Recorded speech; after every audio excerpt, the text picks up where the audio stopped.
प्राचीन भारत के इतिहास की जानकारी के साधनों को दो भागों में बांटा जा सकता है, साहित्यिक साधन और पुरातात्विक साधन, जो देशी और विदेशी दोनों हैं। साहित्यिक साधन दो प्रकार के हैं, धार्मिक साहित्य और लौकिक साहित्य। धार्मिक साहित्य भी दो प्रकार के हैं, ब्राह्मण ग्रंथ और अब्राह्मण ग्रंथ।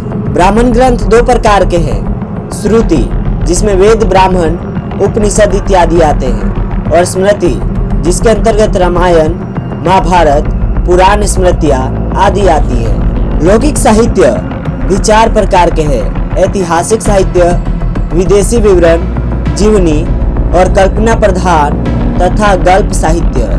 प्राचीन भारतीय इतिहास की जानकारी के प्रमुख साधन साहित्यिक ग्रंथ है, जिन्हें दो उपखंडों में रखा जा सकता है, धार्मिक साहित्य और लौकिक साहित्य। इनका अलग अलग उल्लेख करना आवश्यक है। तो चलिए सबसे पहले हम ब्राह्मण या धार्मिक साहित्य के बारे में जानते हैं। ब्राह्मण ग्रंथ प्राचीन भारतीय इतिहास का ज्ञान प्रदान करने में अत्यधिक सहयोग देते हैं।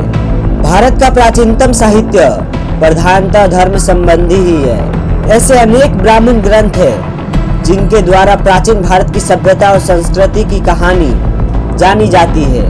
तो सबसे पहला है वेद। ऐसे ग्रंथों में वेद सर्वाधिक प्राचीन है और वे सबसे पहले आते हैं।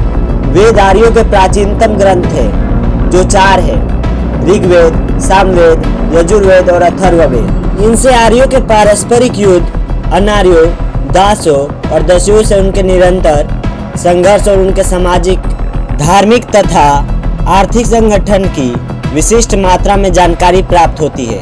इसी प्रकार अथर्ववेद से तत्कालीन संस्कृति और विधाओं का ज्ञान प्राप्त होता है। ब्राह्मण वैदिक मंत्रों और संहिताओं की गद्य टीकाओं को ब्राह्मण कहा जाता है। पुरातन ब्राह्मण में ऐतरेय, शतपथ, पंचविंश, तैत्तिरीय आदि विशेष महत्वपूर्ण है। ऐतरेय के अध्ययन से राज्याभिषेक तथा अभिषेक राजाओं के नामों का ज्ञान प्राप्त होता है। शतपथ के 100 अध्याय भारत के पश्चिमोत्तर के गांधार, शाल्य और केकय आदि और प्राच्य देश, कुरु, पांचाल, कौशल और विदेह के संबंध में ऐतिहासिक कहानियां प्रस्तुत करते हैं। राजा परीक्षित की कथा ब्राह्मणों के द्वारा ही अधिक स्पष्ट हो पाई है। उपनिषदों में ब्रह्मदारण्यक और छांदोग्य सर्वाधिक प्रसिद्ध है। इन ग्रंथों से बिंबिसार के पहले के भारत की अवस्था जानी जा सकती है। परीक्षित, उनके पुत्र जन्मेजय तथा पश्चातकालीन राजाओं का उल्लेख इन्हीं उपनिषदों में किया गया है। इन्हीं उपनिषदों से यह स्पष्ट होता है कि आर्यों का दर्शन विश्व के अन्य सभ्य देशों के दर्शन से सर्वोत्तम तथा अधिक आगे था। आर्यों के आध्यात्मिक विकास, प्राचीनतम धार्मिक अवस्था और चिंतन के जीते जागते जीवंत उदाहरण इन्हीं उपनिषदों से मिलते हैं। वेदांग युगांतर में वैदिक अध्ययन के लिए 6 विधाओं की शाखाओं का जन्म हुआ, जिन्हें वेदांग कहा गया है। वेदांग का शाब्दिक अर्थ है वेदों का अंग। तथापि साहित्य के पौरुषेय होने के कारण श्रुति साहित्य से पृथक ही यानी कि अलग ही गिना जाता है। वे ये है शिक्षा, कल्प, व्याकरण, निरुक्त, छंदशास्त्र और ज्योतिष। वैदिक शाखाओं के अंतर्गत ही उनका अलग अलग वर्ग स्थापित हुआ है और इन्हीं वर्गों के पाठ्य ग्रंथों के रूप में सूत्रों का निर्माण हुआ। कल्प सूत्रों को 4 भागों में विभाजित किया गया।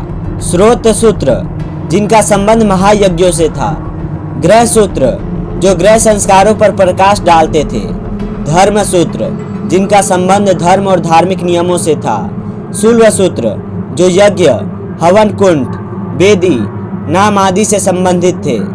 वेदांग से जहाँ एक और प्राचीन भारत की धार्मिक अवस्थाओं का ज्ञान प्राप्त होता है, वहीं दूसरी ओर इसकी सामाजिक अवस्था का भी। रामायण, महाभारत।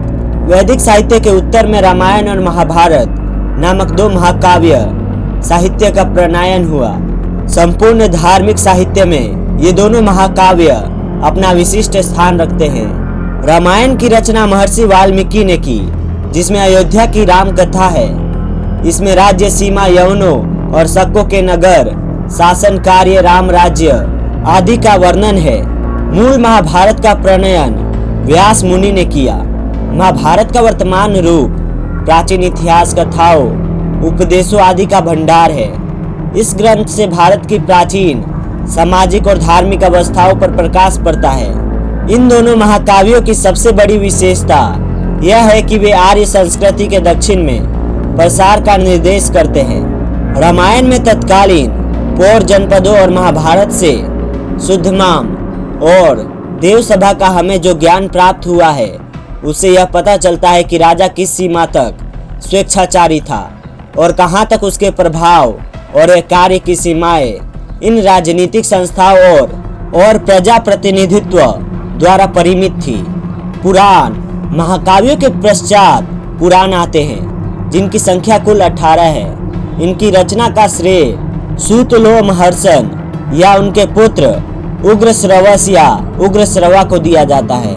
पुराणों में 5 प्रकार के विषयों का वर्णन सिद्धांततः इस प्रकार है: सर्ग, प्रतिसर्ग, वंश, मनवंतर और वंशानुचरित।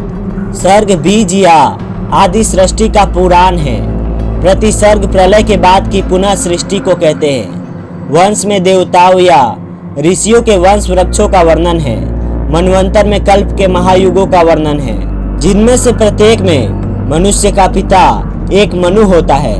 और वंशानुचरित पुराणों के वे अंग हैं जिनमें राजवंशों की तालिकाएं दी हुई है और राजनीतिक अवस्थाओं, कथाओं और घटनाओं का वर्णन है। उपयुक्त 5 पुराण के विषय होते हुए भी 18 पुराणों में वंशानुचरित का प्रकरण प्राप्त नहीं होता। यह दुर्भाग्य ही है, क्योंकि पुराणों में जो ऐतिहासिक दृष्टिकोण से अधिक महत्वपूर्ण विषय है वह वंशानुचरित है। वंशानुचरित केवल भविष्य, मत्स्य, वायु, विष्णु, ब्रह्मांड तथा भागवत पुराणों में ही प्राप्त होता है। गरुड़ पुराण में भी पौरव, इक्ष्वाकु और वार्धय राजवंशों की तालिका प्राप्त होती है, पर इनकी तिथि पूर्णतया अनिश्चित है। पुराणों की भविष्यवाणी शैली में कलयुग की नृपतियों की तालिकाओं के साथ शिशुनाग, नंद, मौर्य, शुंग, कण्व, आंध्र और गुप्त वंशों की वंशावलियां भी प्राप्त होती है। शिशुनागों में ही बिंबिसार एवं अजात शत्रु का उल्लेख मिलता है। इस प्रकार पुराण 4वीं शताब्दी की स्थितियों का उल्लेख करते हैं। मौर्य वंश के संबंध में विष्णु पुराण में अधिक उल्लेख मिलता है। ठीक इसी प्रकार मत्स्य पुराण में मांद्र वंश का पूरा उल्लेख मिलता है। वायु पुराण गुप्त सम्राटों की शासन प्रणाली पर प्रकाश डालते हैं। इन पुराणों में शूद्रों, मल्लेच्छों की वंशावली भी दी गई है। आभीर, शक, गर्दभ, यवन, तुषार, हूण आदि के उल्लेख इन्हीं सूचियों में मिलते हैं। स्मृतियाँ ब्राह्मण ग्रंथों में स्मृतियों का भी ऐतिहासिक महत्व है। मनु, विष्णु, याज्ञवल्क्य, नारद, बृहस्पति, पराशर आदि की स्मृतियाँ प्रसिद्ध है, जो धर्मशास्त्र के रूप में स्वीकार की जाती है। मनुस्मृति में, जिनकी रचना संभवतः 2री शताब्दी में की गई है, धार्मिक और सामाजिक अवस्थाओं का पता चलता है। नारद और बृहस्पति स्मृतियों से, जिनकी रचना करीब 6ठी सदी ईस्वी के आसपास हुई थी, राजा और प्रजा के बीच होने वाले उचित संबंधों और विधियों के विषय में जाना जा सकता है। इसके अतिरिक्त पराशर, अत्रि, हरीश, उष्णस, अंगिरस, यम, उमव्रत, कात्यायन, व्यास, दक्ष, सरतातय, गार्गेय वगैरह की स्मृतियाँ भी प्राचीन भारत की सामाजिक और धार्मिक अवस्थाओं के बारे में बतलाती है। ये सभी ग्रंथ और कहानियाँ ब्राह्मण ग्रंथ से जुड़ी हुई है। नेक्स्ट वीडियो में हम जानेंगे अब्राह्मण ग्रंथ के बारे में। इसका सेकेंड पार्ट बहुत जल्द आप लोगों के बीच में होगा। वैसे कैसे लगी आप लोगों को यह अपडेट, कमेंट बॉक्स में जरूर बताएं, और वीडियो अच्छी लगी हो तो लाइक जरूर करें। मिलते हैं नेक्स्ट वीडियो में।